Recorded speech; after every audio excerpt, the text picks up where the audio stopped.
Ever since meeting Andrew, Dave, and Brad on their way to take Hollebeke Mountain back in July 2020, while I was on my way to take Mount McCarty, I've wanted to explore the North Kootenay Pass area and Hollebeke Mountain in particular. On July 25, 2024, I soloed up the remote and very quiet North Kootenay Pass trail on my bike before coming to the junction leading south to Mcdonald Pass.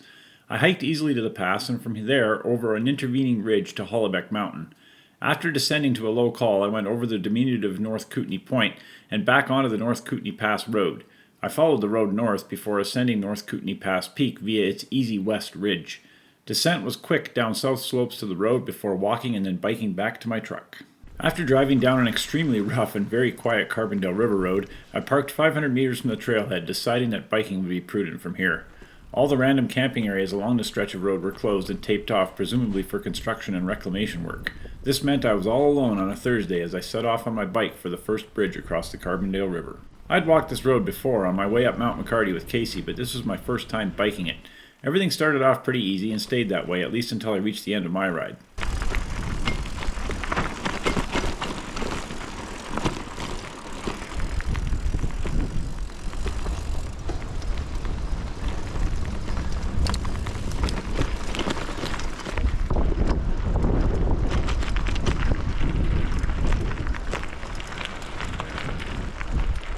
All right, that's my junction. I'll be hiking out of there later, and I'll be hiking up there.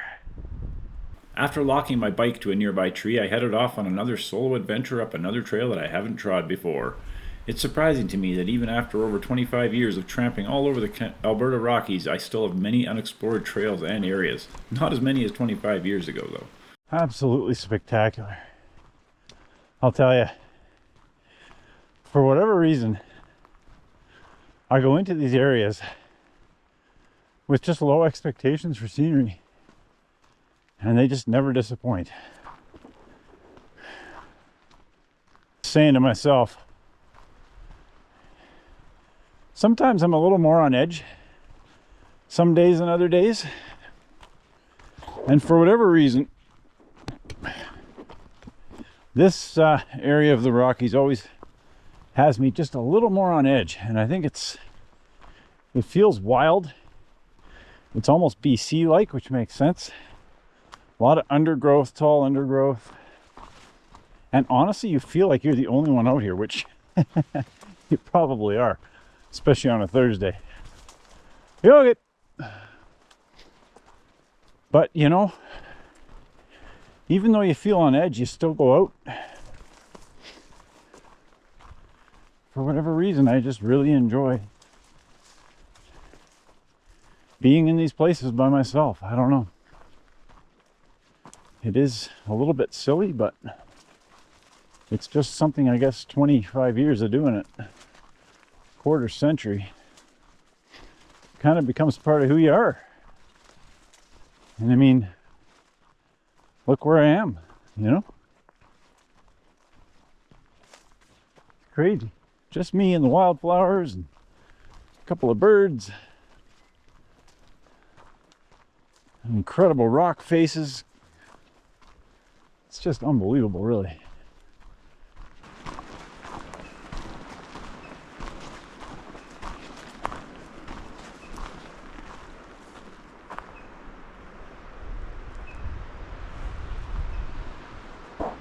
Trail's getting steep now. I expect I'm going up to the call. I don't know if it's Mcdonald's Pass or not, but I think so. Be interesting on a bike, but it is rideable.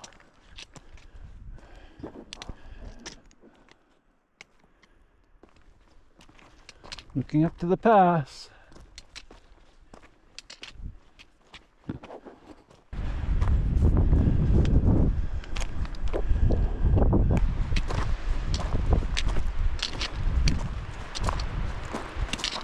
After grunting to the pass, I was delighted to note a clear blue sky and minimal smoke. It looked like my gamble to travel south was going to pay off after all. I love it when that happens. The pass offered some dramatic views on its own, but I didn't linger long before starting up steep east slopes of an intervening peak just off the trail. And now the off trail part starts.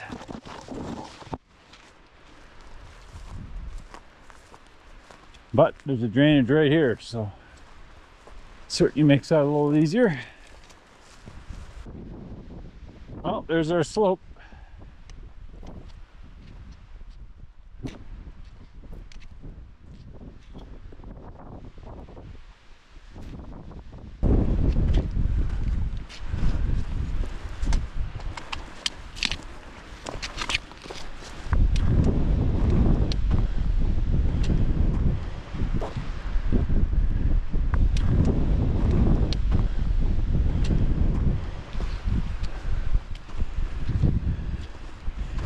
Nice.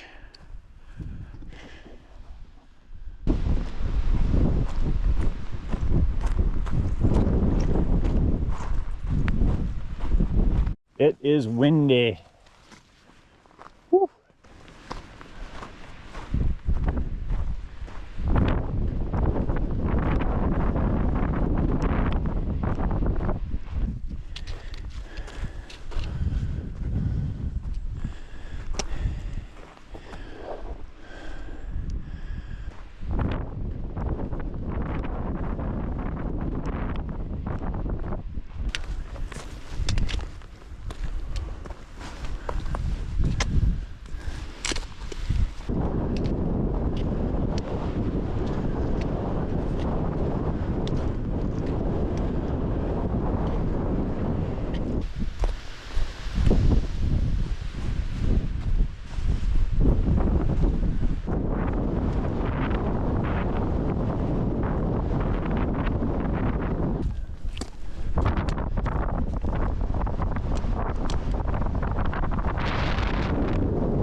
I'll bet you it's 80 to 100 kilometer an hour winds on the just on the other side of this ridge.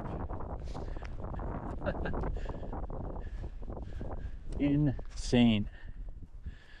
Oh.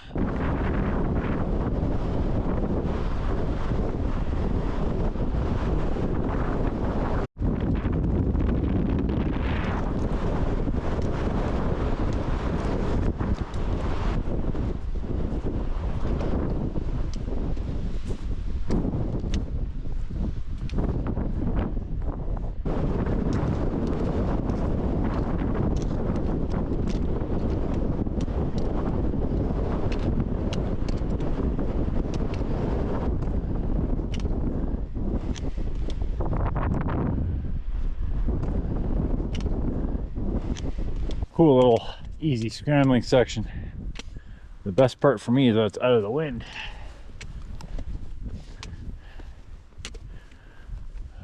I do not think that's gonna last. No. I can hear the wind howling just beside me here.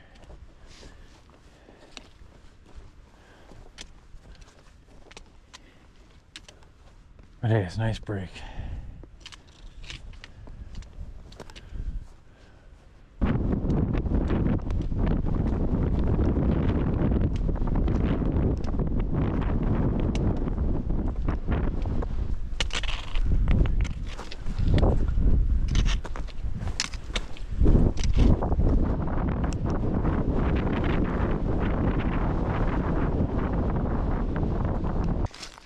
There's a nice sheep highway here. Avoid some crappy rubble by going on other crappy rubble. Man, that's a lot of height loss. And regain, of course. Oh well.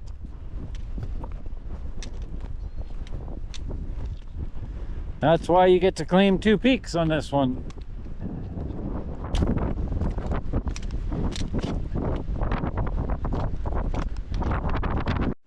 Wow. Those are some of the strongest winds I've ever been in. Blew me right up that slope, to be honest. It's kind of nice. But...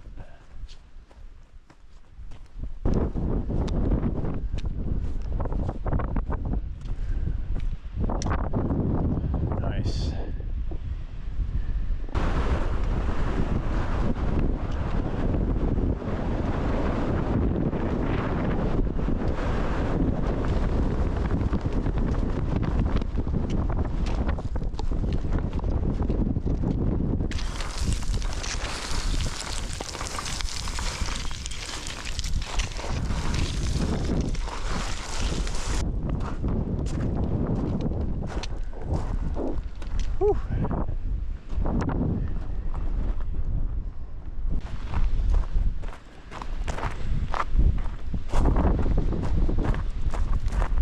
Well, there's a tiny part of me that's questioning the sanity of adding another peak in this wind, but honestly, with the clear skies, the fact that I'm out here, I don't really have a choice, do I?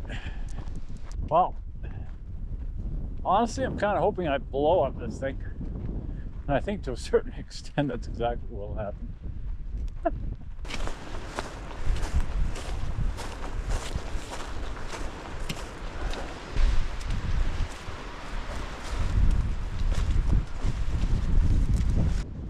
Well, that worked perfect. Yeah.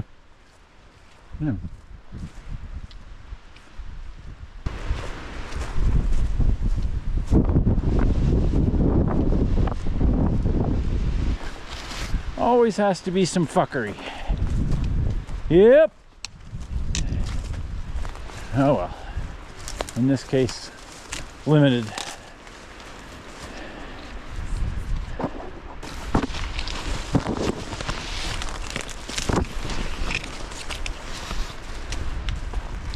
No.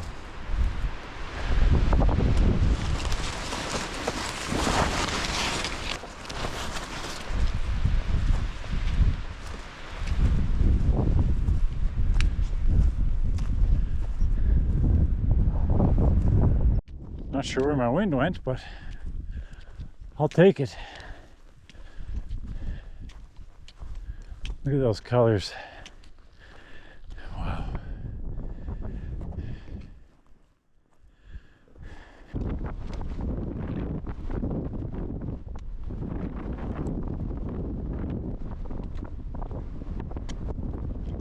There you go.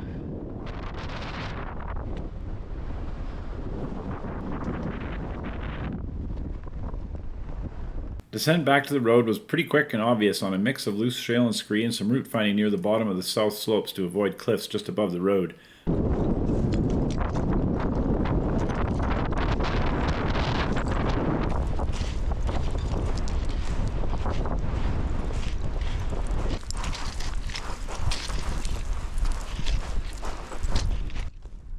Well, there's the road. I just have to get to it. I have a funny feeling this is just gonna work out beautiful.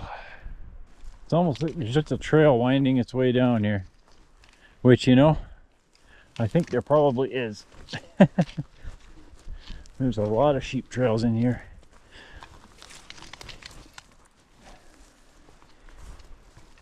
There you go.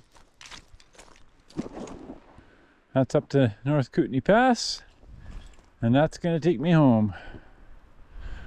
Ah, okay. Back on the road. Ah. McCarty over there, I believe. Back up to the pass. Travel a long way in under 6 hours.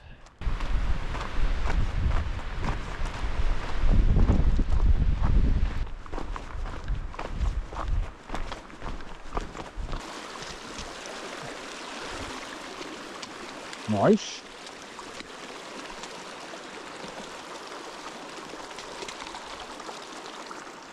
Ha! 3 feet.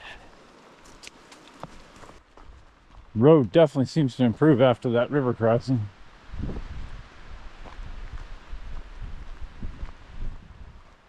It's rideable the whole way, but yeah. This is a road.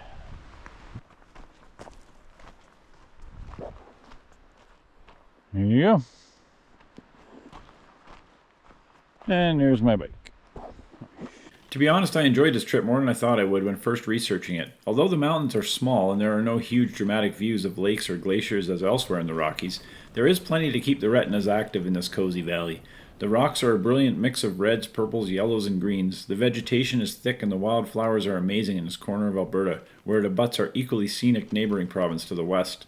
Creeks bubble down happy valleys, and old roads and trails allow for relatively easy and quick access. Over. Woohoo!